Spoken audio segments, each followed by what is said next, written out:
Well, welcome back to the channel. Today we're at Bateswood. I did do a video on this about 4 years ago, but a lot's changed because it's now got this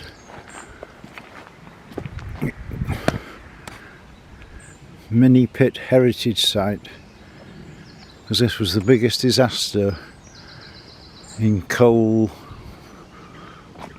history,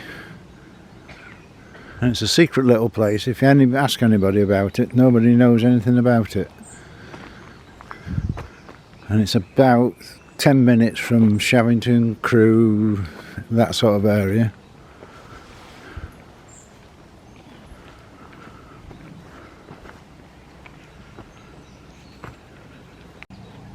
So this is one of the parking areas. There's another car park further up, but most people tend to use this. And there is a little lake if we go through this way.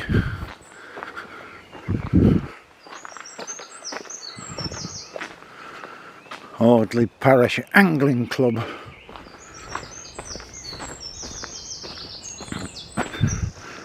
And it's early in the morning, we've still got people setting up fishing already.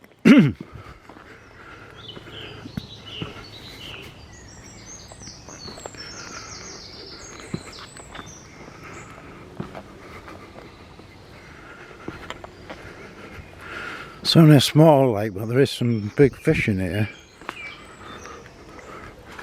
We usually get loads of wildlife.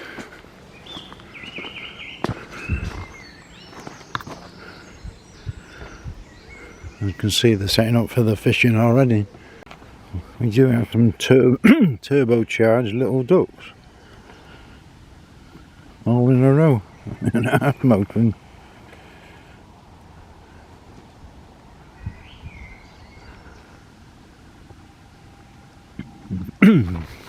Lily pads do get quite extensive when they get going. There's usually more wildlife here than there is today. Plenty of seats around. And you can't as yet see any fish, but there's some really big fish in here.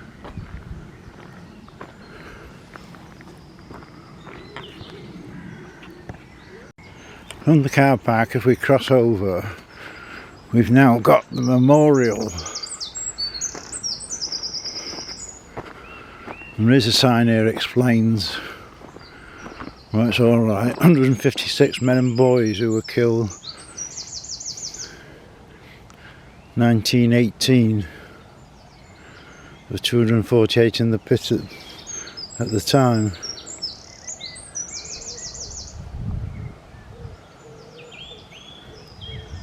So that's all the details. They've now planted lots of trees as part of the memorial.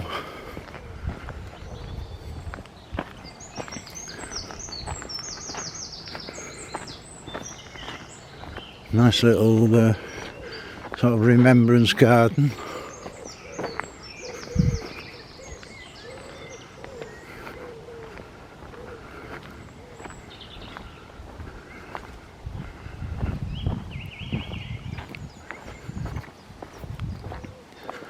And then they've got these sort of mock-ups of the miners. Swing round so we can see it properly. The pit, the little trucks, the miners themselves with the lamps. It's a bit spooky. And they've got this area. And this wasn't here when we came before. This is a concrete cap on the mine shaft that was sunk in 1883.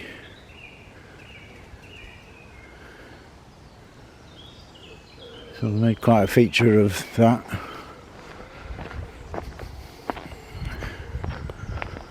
They have gone to sort of town with this memorial. We've got all sorts of signs and actual memorial stones and what have you. That sign we've just seen is repeated here. And we've got this. Remembering those who lost their lives in the fight to extract coal from this pit. Mini pit.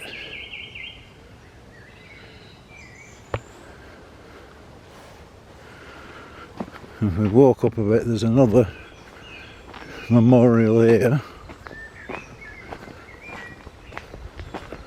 Of course, all around the batteries like Silverdale and other places, it was all sort of mining years ago. So again, we've got a pit wheel, nice seat, wagon full of coal, little plaque there.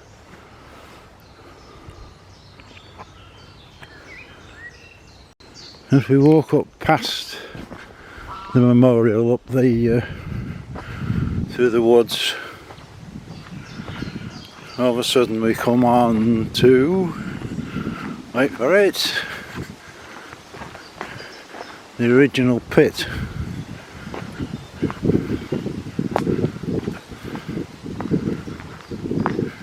Bateswood and Cloggers Lake fishing.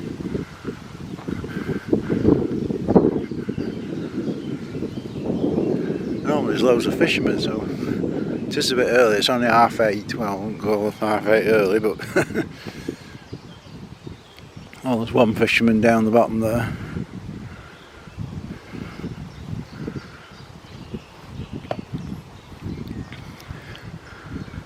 Very big lake, lots of wildlife, except when you come with the camera.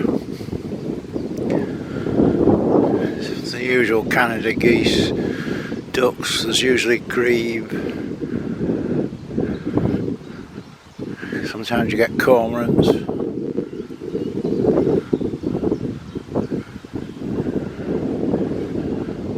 So this is really the walk. We can sort of see in the distance the woodland.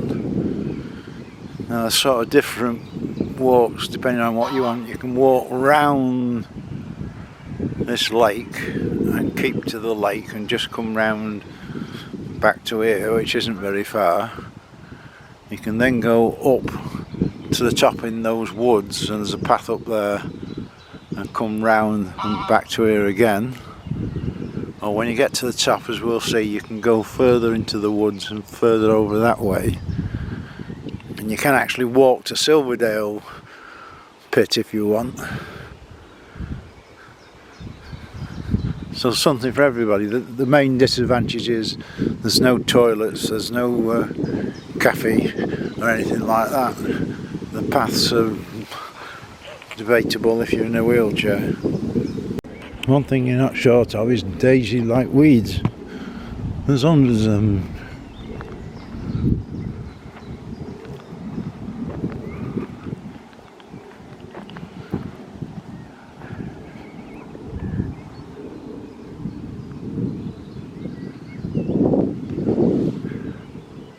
Now you can let your dog in, as long as you don't go near the fishermen. They usually go down that bottom end there with the dogs.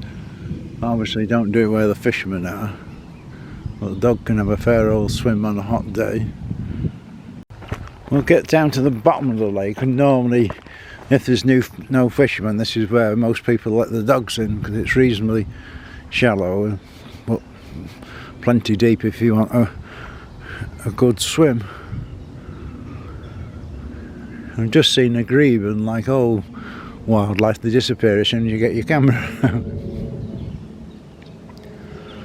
But they do have sort of picnic tables here and things.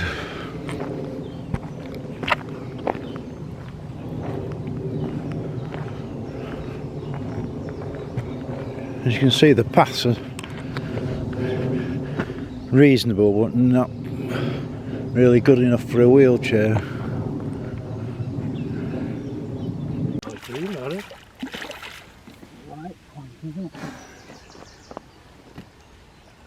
I don't like this net sometimes because it's so big. I don't like this net sometimes because it's so big. I don't like using the meter nets. Well, we did get a big fish Oh, well, I didn't, the fishermen did. At the end of the lake there's this no fishing where this is sort of like a wildlife area.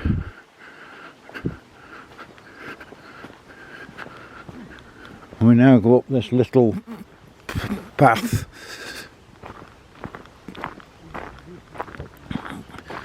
As you can see, it's reasonable, but it's a bit sort of muddy, so you wouldn't really do it on a wheelchair. Now, as I said, we can go round the lake, that path there. I'll follow this one up to the woods and various things, as we'll see in a minute. Again, we've got plenty of wildflowers, or weeds, whichever you want to call them. You can see some of the paths are not very wide, the weeds are sort of taking over. Well, it's an ideal place for bring your dog. So there's all the woodland at the side you can go in.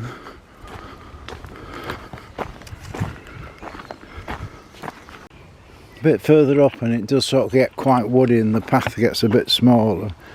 But there's always little streams and the water is absolutely crystal clear, so if you've got a dog and they want a drink, you're alright.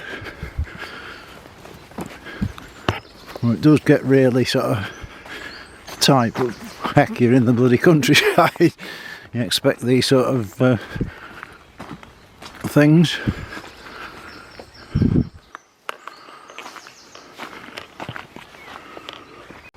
As you get near the top of the path, there is another public footpath through open fields if you want to go across open fields.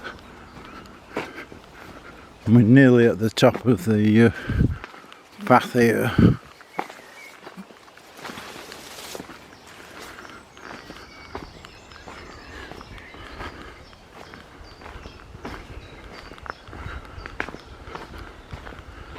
So you can go in the woods. There's plenty to sort of explore because there's obviously a path through the woods there. And it's super good for dogs because they've got plenty to sniff at. Getting to the top of the path, and the path has sort of widened up a bit. And we come to the main, I could say a road, but it's not a road really. But the main path.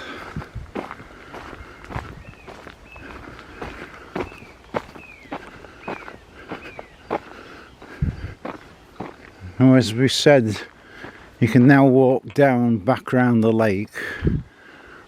You can walk up that way to the nature reserve. You can go and have a fertile up there. And here's a plan of the actual place. Try and get that in focus so you can see. So we've got hares, rabbits, grass snakes, bats, lapwings. So it does show you all the points of interest and where you can see common newt, flies. So we will head up this way. This is where there's another sort of nature reserve up this way. So this is a good wide path, a bit bumpy and humpy, but we do get a few horse riders down here. One of the things about this Bateswood is nobody knows it. You ask anybody, have you ever been to Bateswood? Never heard of that. So it is always a nice, peaceful, quiet place to come. Unlike sort of Westport Lake or something like that where you've got thousands of people. Now this path seemed to go on for ever. Very long path.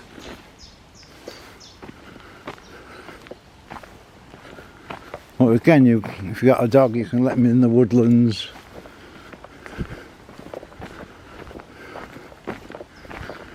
If you didn't want such a long walk, you could just go around the lake. Now if you want a longer walk, once you get up here, you can continue and end up at Silverdale Country Park. So you can walk miles and miles if you want to.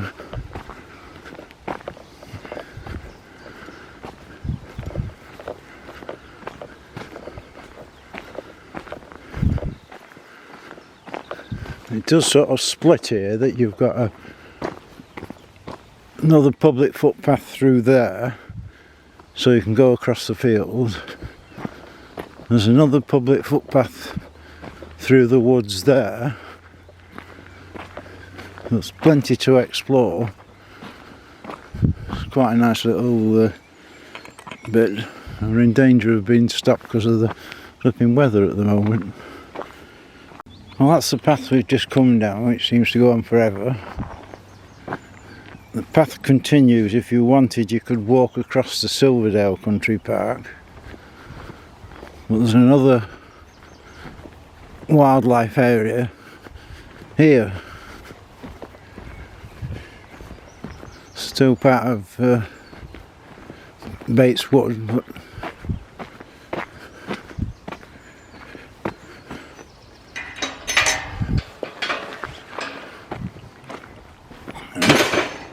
and there is a path there that leads you around the other side.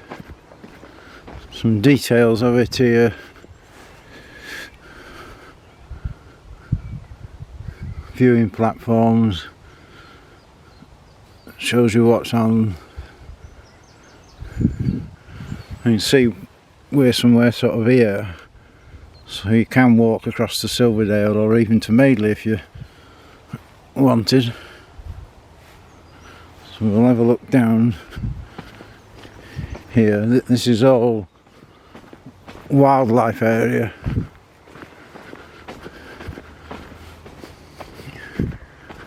It's quite a big area, and you've got, as the name suggests, a lot of wildlife. And you're not supposed to sort of go on it.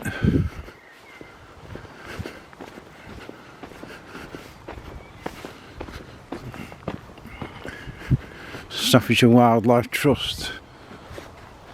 So if I spin round, you can see the over there is a hide, and it's a massive area.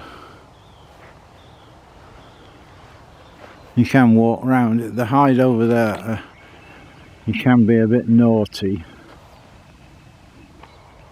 and climb up that. And there's a big lake there. Well, the thing with it is, it's a lousy day today, very often just nip over there and there's hundreds and hundreds of dragonflies. So you never know quite what you're going to find in this area if you're a birder or after wildlife. You can walk most of the way around the outside. So if you've got a pair of binoculars or a good camera, you can see any of the wildlife. All very colourful with the weeds.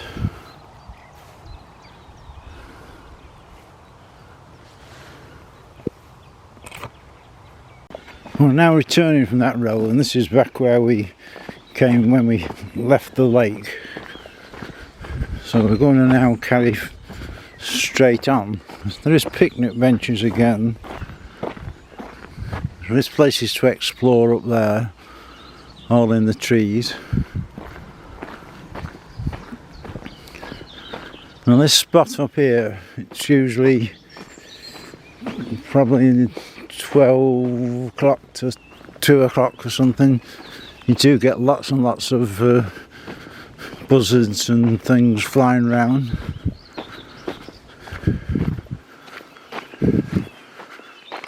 I mean, this for once is a a wide path,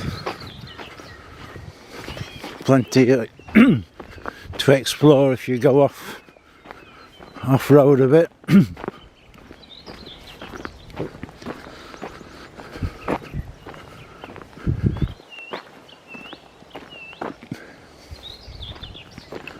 As soon as it be quiet so you can hear the birds, they all show up.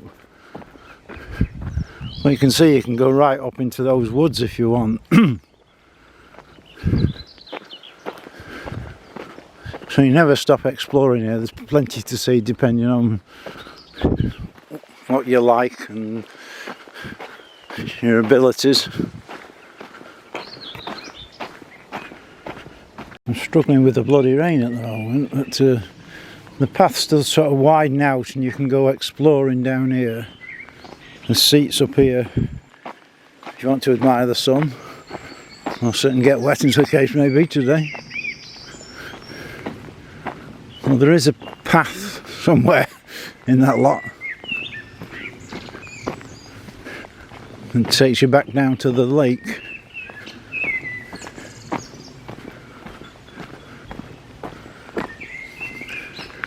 There's lots of sort of hidden paths that you can easily walk past them, or woodland walks, and you wouldn't notice them, so you have to keep your eyes open. So you see there's a marker here, and that there is a path, be it not very obvious, which takes you back down to the lake down there. I come to the end of the path, and that's where the other car park is, where we've parked. If you carry on up the road and turn right, this is where the car park is. We've got a great view across the countryside here. Just wish this flipping rain and stop. This is the main path now back to the lake. I don't think you could get much of a thinner path than this, could you? Well, the buttercups absolutely everywhere.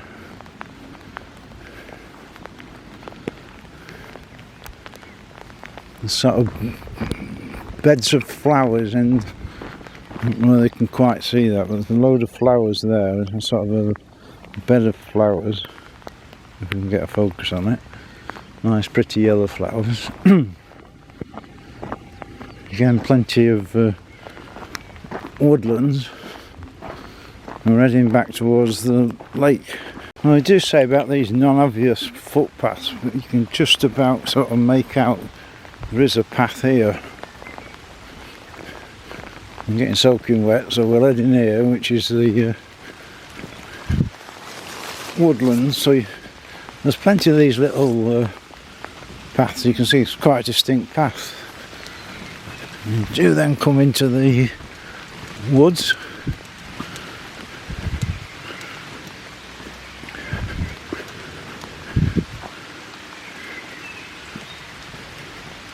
The camera's coping quite well considering how dark it is in here. You can see there's a path through the woods, and there's lots of them. You have to sort of keep your eyes open. Just coming here to dry off a bit. I guarantee you, as soon as I get back in the car, the rain will stop and the sun will come out. So don't be afraid of, you know, going off piste and seeing what you can find. Again, you can just sort of probably make out there's another path there into the sort of the woodland. And it does look quite spectacular around here with all the grasses and the buttercups.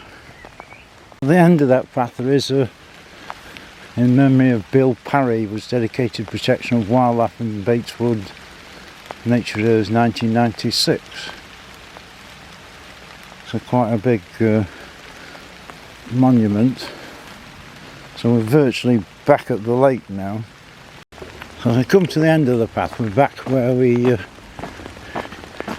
came in with the big lake.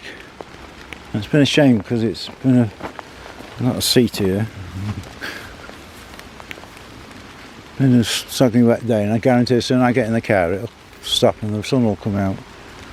Well, it will give you an idea of the what's available. Plenty to do, no matter whether you want short walks, long walks, exploring walks, go in the woods. Dogs love it.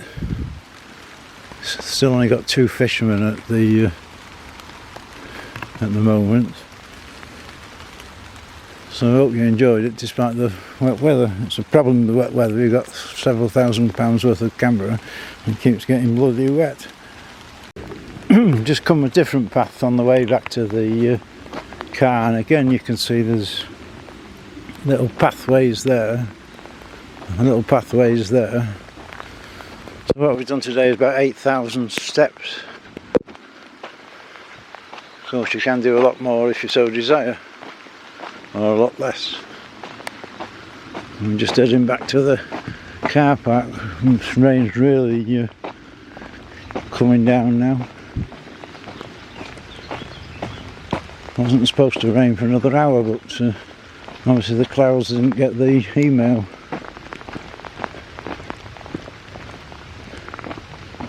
Even again there you can see there's little paths into the woods.